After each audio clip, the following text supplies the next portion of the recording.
Though they have done incredible work to set up a solid foundation for the future over the last few years, Microsoft made a lot of mistakes throughout the course of the Xbox One era, many of which proved to be quite costly for them. With the upcoming Xbox Series X and S, though, they're looking to build on all of the work they've been doing in recent years to turn things around for themselves, and so far, there's a lot of reasons to be optimistic.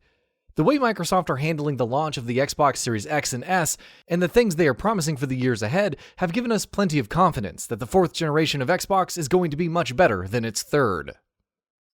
In this feature, we're going to talk about some of the biggest ways Microsoft are avoiding some of their biggest mistakes with the Xbox Series X and S that they made with the Xbox One.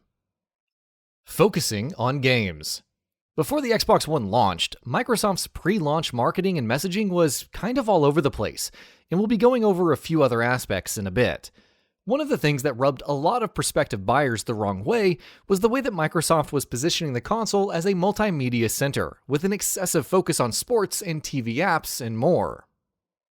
There was nothing particularly wrong with those things. The issue was that the one thing Microsoft didn't talk about nearly as much as they should have was games. With the Xbox Series X and S, that hasn't been an issue. Sure, we haven't seen an awful lot of gameplay even now, especially for dedicated next-gen games, but as far as how Microsoft are billing and marketing the console are concerned, the focus is very much on the games themselves. First-party support. Microsoft's first-party output hasn't been anything to write home about since the day that they entered the console market, and got progressively worse during the Xbox One years. With the upcoming generation, however, it's shaping up to be in the best shape of its life. Once the ZeniMax deal goes through, they will have nearly 24 first-party studios, and the potential of that first-party pipeline is salivating. From RPGs to first-person shooters, from racing games to open-world adventures. The range of content that Microsoft looks set to deliver is more than enough reason to be excited about the next generation of Xbox. Plenty of games announced already. Here's the thing about Microsoft's first-party output. We already have a pretty solid idea of what the next few years are going to look like in terms of first-party content coming to Xbox. Halo Infinite, Everwild, Forza Motorsport, Fable, State of Decay 3, and Senua's Saga Hellblade 2 are all currently in development, and primed to hit the Xbox Series X and Series S sometime within the next couple of years.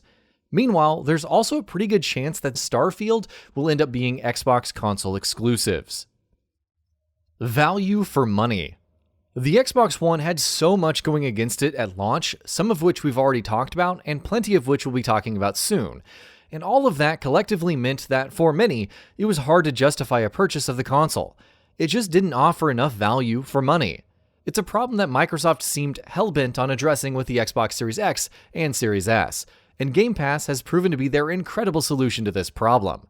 With a compelling and diverse catalog of games that keeps on improving and the promise of day-and-date access to all first-party releases for very reasonable subscription prices, Xbox Game Pass is, in no vague terms, reason on its own to get an Xbox. Japanese support. Japanese support has been sort of an Achilles heel for Xbox for as long as Xbox has been a thing. To their credit, Microsoft at least made some effort to tackle that problem during the Xbox 360 years, before reverting to doing nothing once again with the Xbox One, which even launched in Japan almost a full year after it released worldwide. It remains to be seen how successful the upcoming Xbox consoles will end up being in Japan, but so far it seems like Microsoft are at least making some effort to gain more of a foothold in the market. The two consoles launch simultaneously worldwide, for starters. While the recent Xbox releases of Japanese games that have traditionally been exclusive to PlayStation, such as Yakuza, have also been great to see.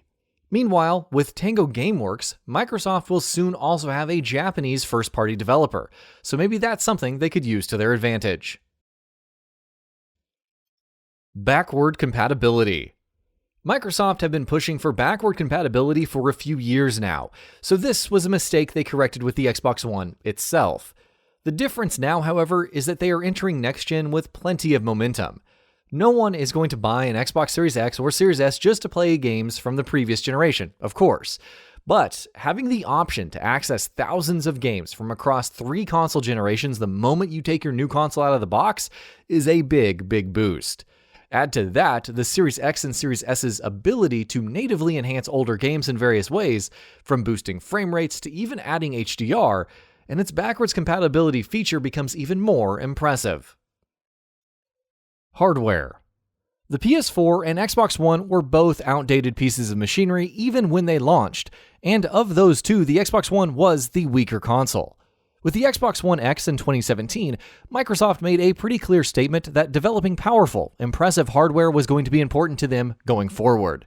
The Xbox Series X definitely falls in line with that approach and offers extremely impressive specs, even for its price of $500. It remains to be seen whether or not the significantly underpowered Xbox Series S will end up holding next-gen hardware back in the long run, but here's hoping that doesn't end up being the case. Pre-launch marketing. One of their biggest blunders Microsoft made with the Xbox One's pre-launch marketing was proudly announcing their heavy online restrictions and requirements.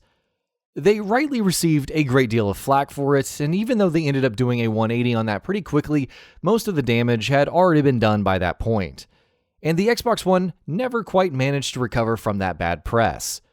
Microsoft have, to their credit, adopted a pretty consumer-friendly approach with the Xbox in previous years, and they're keeping it going with the next gen, with what has been mostly pretty clear messaging. It's fair to say that they've learned from their mistakes. KINECT. The Xbox One's DRM policies weren't the only thing the console was lambasted for before its release. Something else Microsoft emphasized way more than they ever should have was the KINECT. The peripheral never really managed to impress the masses in its Xbox 360 years, but for some reason Microsoft decided to turn it into a crucial, almost necessary part of the Xbox One experience with KINECT 2.0. No matter how heavily they tried to push it though, it failed as it was doomed to. KINECT faded away from existence, and the Xbox Series X and Series S are going to be launching KINECT-free. Sharing and capturing. This isn't nearly as big of an issue as most, if not all, of the things we've discussed in this feature. It's more of an annoyance, but one that bears mentioning nonetheless. Unlike the PS4 and the DualShock 4 share button, the Xbox One didn't exactly launch with the best sharing and capturing features, and still lags behind Sony's console. The Xbox Series X and S, however, are launching with dedicated capturing and sharing features that, based on what Microsoft have revealed of them so far, look exactly as convenient and easy to use as they should be, thanks in large part to the new Xbox controller's share button, of course. Pricing. Here's yet another blunder Microsoft made with the Xbox One at launch, releasing it at a price of $499. Sure, the Xbox Series X is priced at $499 as well, but unlike the Xbox One, the Series X has impressive, powerful hardware. It isn't launching in the shadow of excessive bad press, it offers incredible value with Xbox Game Pass, and it already has a lot of announced upcoming games that look promising.